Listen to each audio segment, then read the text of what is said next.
the And now. Say no more. It's going to be right. I don't unbound.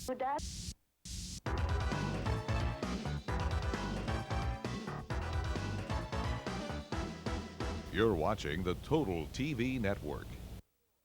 Hey, what's up? What are you doing? Yeah, what's going through your mind right now? Maybe tonight's homework? Maybe that test you think you failed? Maybe you're thinking about what you're gonna say to the girl who's sitting next to you. Well, snap out of it. Got a lot of ground to cover on today's episode of Fast Forward. Yeah, like all that pressure on your mind that's just keeping your mind going like this right now. Yeah. So come on, we're on the move. Her mind works like that, incidentally. Mine doesn't.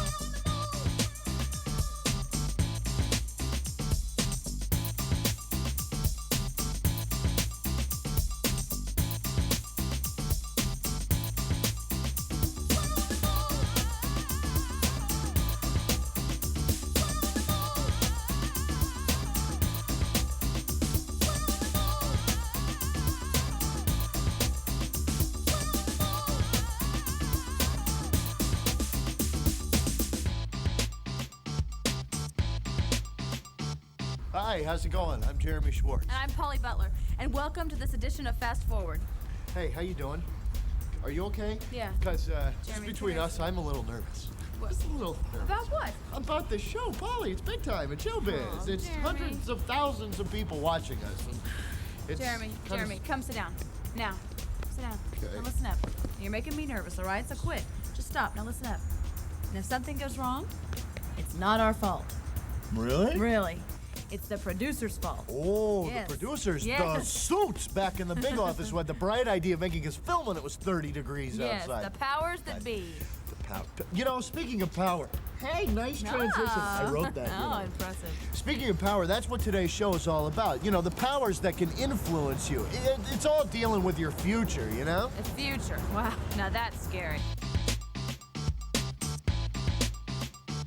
The one thing that scares me in life is that I'll get in a career and it won't be what I like. I feel like I have to make the grade to stay in school. What if I don't get the job? You know, what else am I gonna I face a lot of pressures, alcohol, marijuana, selling dope, because my neighborhood consists of a lot of gang My members. grades aren't good enough to get into college, which means sports can't get me in, and so I got to think of another way. I'm not really sure what it's like to be independent and be on my own and actually have to get out and make my own money. It's hard to find a job too, and you just pray that I guess when you're out of college you'll find something, have something waiting for you. I worry about what the world is happening with the environment, with the homeless. Being out there alone. It makes me nervous that I'm not positive what I'm going to do with the rest of my life. I'm afraid that I'll make the wrong choice and my life will be destined for failure because I do make the wrong choice. See? I told you the future was scary. No, not for me. Why? I've seen my future. Oh, really? Yeah, about 8 years ago, I went to a little fortune teller, and she looked into her crystal ball, and, well, the rest is future. History, Jeremy. The rest is history. Yeah, she told me I was going to live a long, successful, prosperous life. Prosperous, Jeremy. Wait, where did you meet this little soothsayer lady? School carnival in 6th grade. Oh, Jeremy. What? I can never tell when you're serious. Oh, please. All right, fine. So it wasn't a real fortune teller. It was my mom. Oh. And it wasn't a real crystal ball. It was one of those paperweights where you shake up and it snows. Right now, everything depends on me, even though God has a future for me in His hands. Myself, but there are times when my parents trying to dominate over, they don't really make me choose things that I don't want to, really.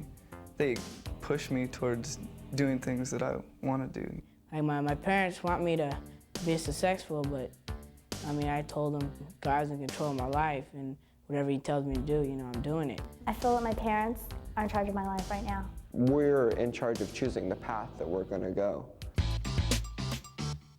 I think I'm in charge. I think I make a lot of my own decisions, but sometimes I feel that everybody else is trying to tell me how to live my life. Yeah, I know what you mean. It's kind of strange because it's like, I got my parents on one side giving me advice, and then I've got all my friends over here, and they're all telling me what they want me to do. And I don't know. It's like you got an angel on one shoulder and a devil on the other, or the angel and the devil.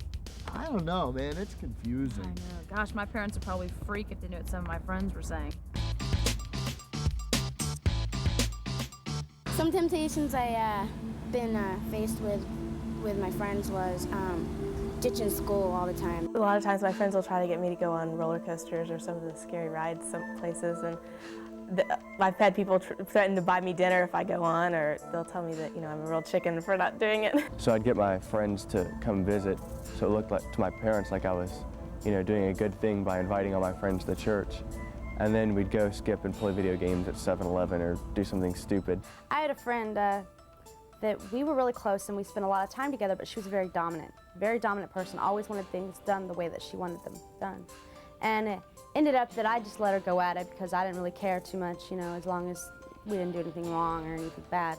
Mostly friends that pressure you about doing certain things that you don't want to do, and sometimes you feel kind of bad if you don't go along with them. When you don't do it, they think you're a goody-goody, and then they think if they do say anything, you're going to go tell an adult or something. I have had a friend that has dragged me down and made me do things that I didn't really want to do.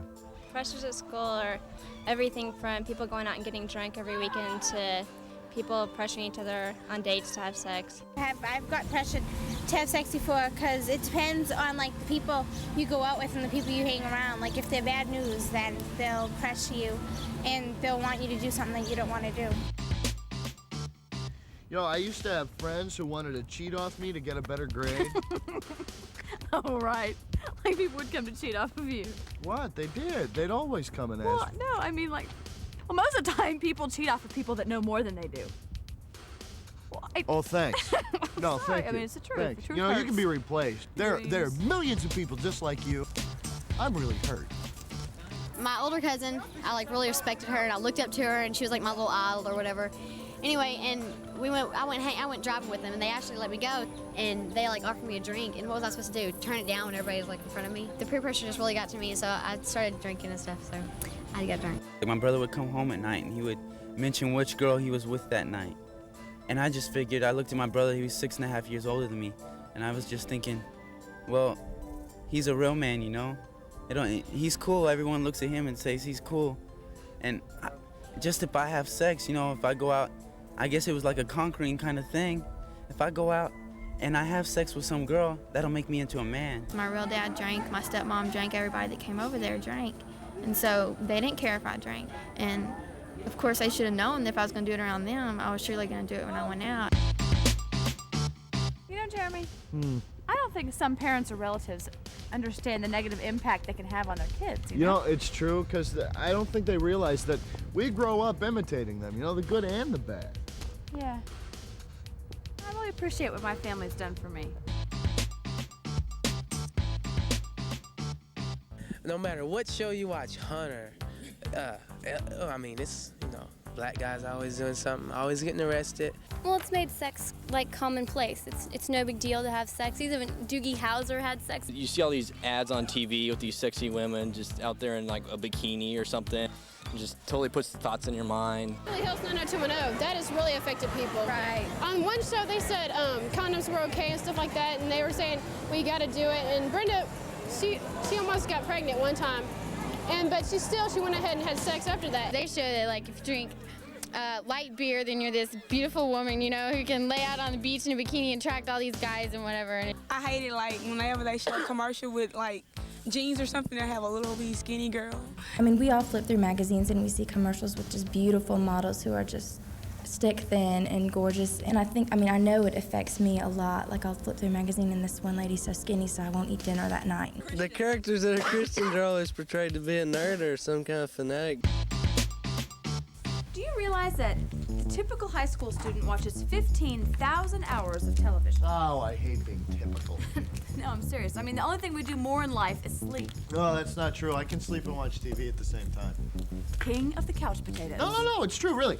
I get all the quality TV I need at 3 o'clock in the morning by osmosis. They're cousins. Jeremy, stop. Okay. Yeah, sometimes when I think about all those things I've been persuaded to buy from those goofy infomercials, Oh, God, it's really no kidding. scary. You know, I mean, TV can be so persuasive. I mean, that's why we have Bill Meyers here today to talk to us.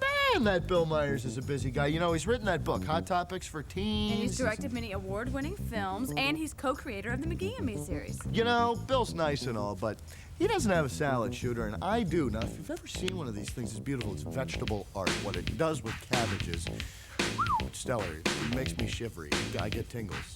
Ooh. Oh, that's me. Welcome to the real world.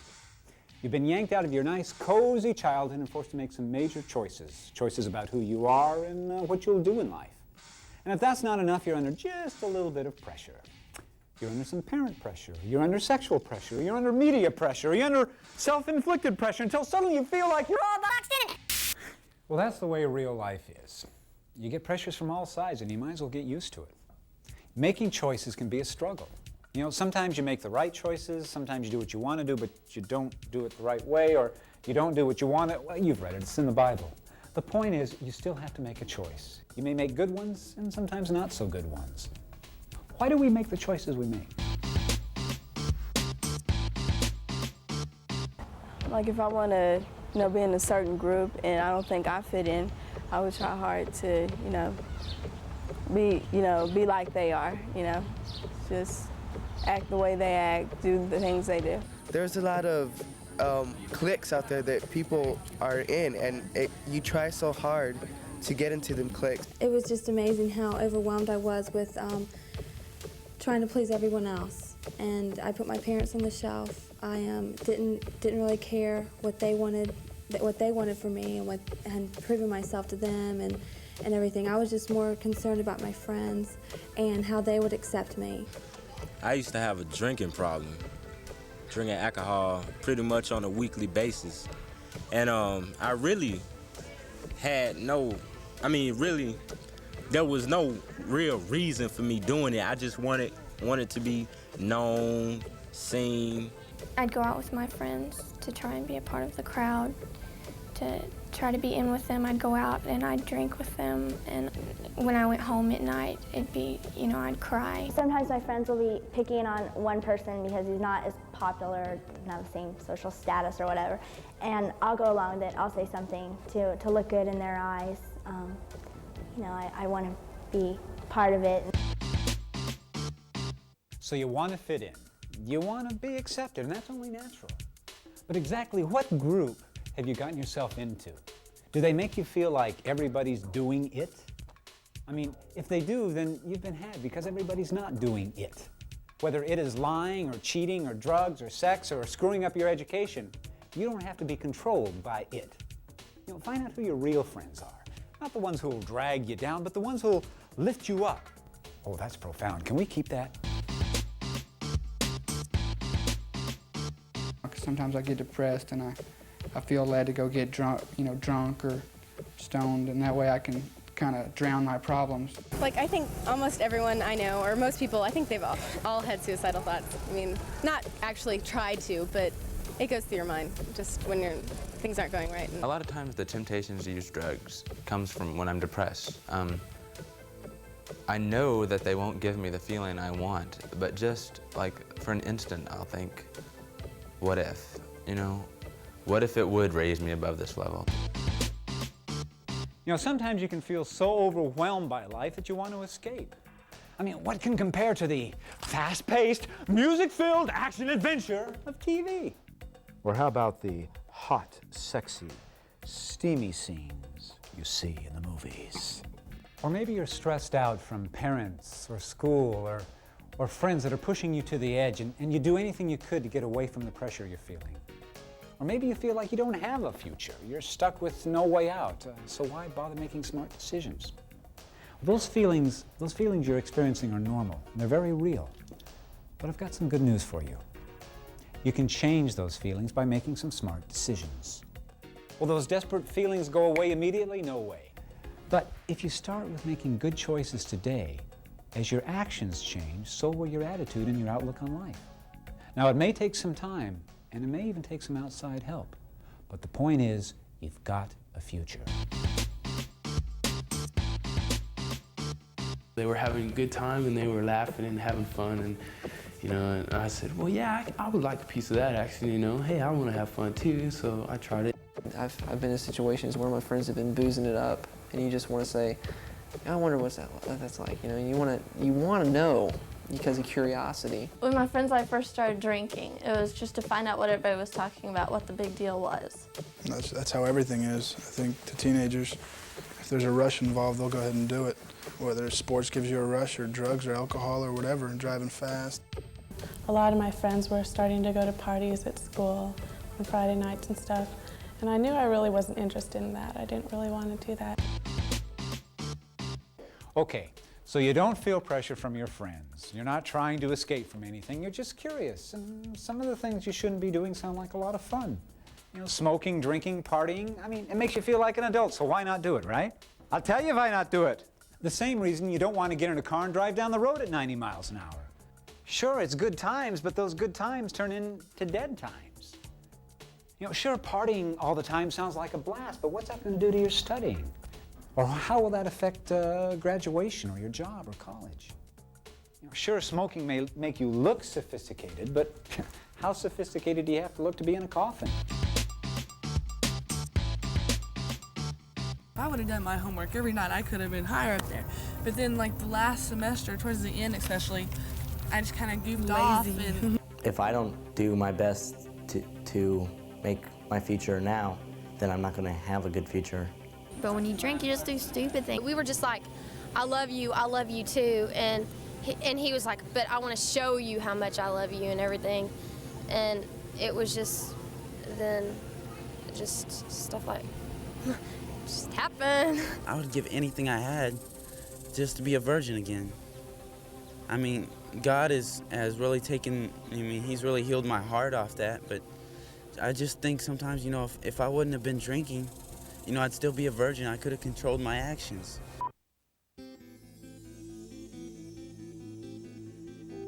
So I had met some people at school that looked like they were really having a good time. And they were, using drugs and partying. And we were in a hotel room one night, about 9 people, and they were all shooting up.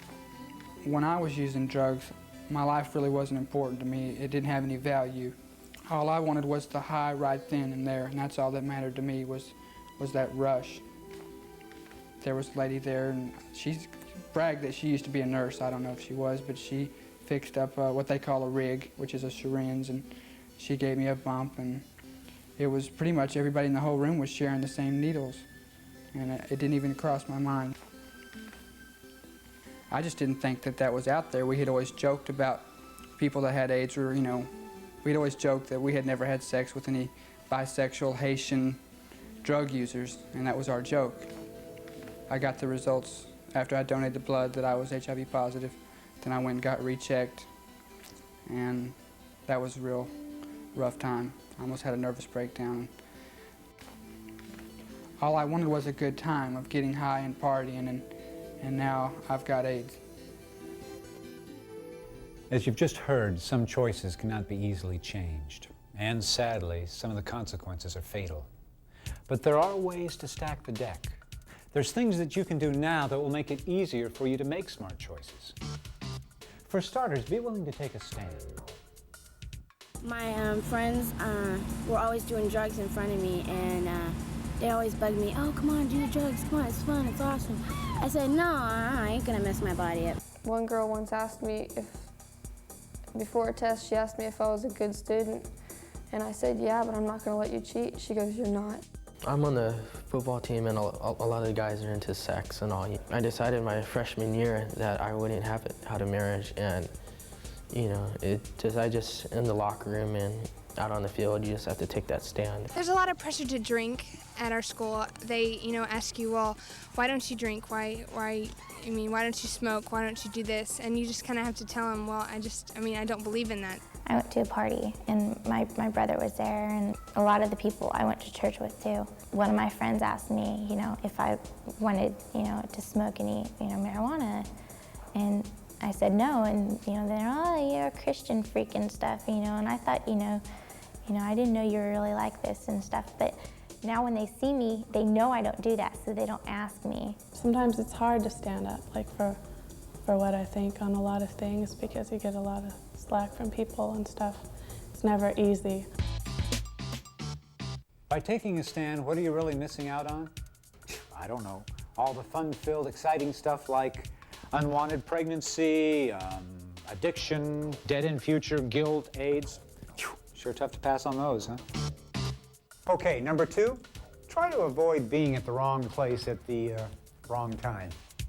you're not really being innocent when you go to parties and don't do anything because you're still there. And what I usually do is just go ahead and leave. I don't like staying at parties like that for too long because it's just not fun. I try to stay away from the people that pressure like that because if you hang around those kind of people, it's kind of hard not to fall into that. You can't wait and get in the back seat of the car and get halfway stripped down and say, hey, it's too late. I mean, hey, it's time to start resisting.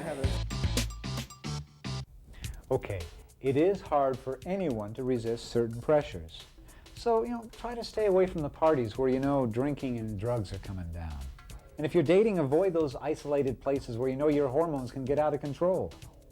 And maybe you've got to stop hanging around the people that are trying to drag you down. And coincidentally enough, that brings us to point number 3. My third tip is simple. Surround yourself with positive influences. I found a lot of positive pressure reinforcement in my church group. Those friends will be friends that I'll have forever. My close friends, we do have a lot of fun, but gosh, we don't need any of that other stuff. My grandmother was a Christian, and she shared Christ with me, and I accepted Jesus, and he's really helped me through this. A lot of times I've just sat down with my mom, and if something was really wrong or something, and I've just talked to her for a while, and she'll try to help me out. If you have good friends, you can talk to them, and they're there for you all the time. Last year in the cheerleading squad that I was in, we had positive peer pressure that none of us would drink or smoke or do drugs or have sex. The great thing about peer pressure is it doesn't all have to be negative. A lot of it can be positive. It's the positive pressures that we get from our teachers, our friends, our parents, our youth workers that help balance the pressures that try to drag us down, that help balance the negative pressures. And what talk about pressure would be complete without mentioning... Thanks, guys. The media. I just try to not watch TV or not watch a certain program that I know might have a negative influence on my life and on my actions and something else I might do. There's so much serious stuff going on in the world, and and so it's like almost nice to watch a show where it's funny and it's not true, but just so you can have a good laugh and kind of relieve yourself from all the pressures of every single day. I can't let no song influence me to do nothing because I got my head on my shoulders, so it takes more than that to influence me. I agree to the point that we are much more sophisticated than they give us credit for, and we do make our own choices. I like watching TV if it's the news, because I like to find out what's going on in today's world and stuff, so I won't be lost. Look, if you're looking for a bunch of rules and regulations about what to watch or listen to or what not to watch or listen to, forget it. I'm not telling you. That decision's yours. But let me leave you with one thought. As a full-time writer and director, I have one objective and one objective only, and that's to manipulate you. Every camera angle I choose, every wardrobe selection, every word in the script, every bit of music I use in a film is designed to manipulate you. Now, don't get me wrong, manipulation isn't a bad thing. I like getting caught up in a good TV show or movie as much as the next guy.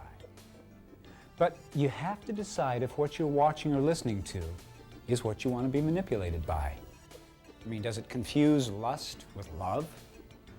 Does it confuse right with wrong? I mean, does it chip away at your morals? Because let me tell you this, you will not leave unaffected. I repeat that, you will not go away unaffected. We've gotten too good at doing what we do. So what do I say? Just one thing, make sure that you're the one using the media and not the media using you. Okay, pop quiz. What were Bill's 4 tips on making smart choices? Oh, okay, got it. Okay, take a stand. Numero 2. Look for the positive influences on your life. Alrighty. 3, avoid situations where you'll be tempted. And 4, help me. Don't let the media control you. You control the media. Wow, I'm really impressed. Thanks, thank you. I am, and I thought you were nervous. No, I feel much better now. No, this is great. It's a new show, lots of people. Oh, it was. And by the way, I liked your new haircut. Oh, do you? That was nice. Thanks, Yeah. thanks. Moving up in the world now that you're getting paid. You're getting paid? Thank you. And join us next time on another edition of Total TV Network's Fast Forward. No, well, wait a second. Hang out for a sec. I want you to hear this. What is this? You're getting paid. You're getting paid? Why? I'm not getting paid. Jeremy. I'm a guy. Why can't I get paid, too? They pay for talent. Oh, do they? Yes. Do they? Oh, that's fine. I'm expendable. I'm like those guys on Star Trek that wear red, right? The ones that always get killed off? Fine. See you guys later.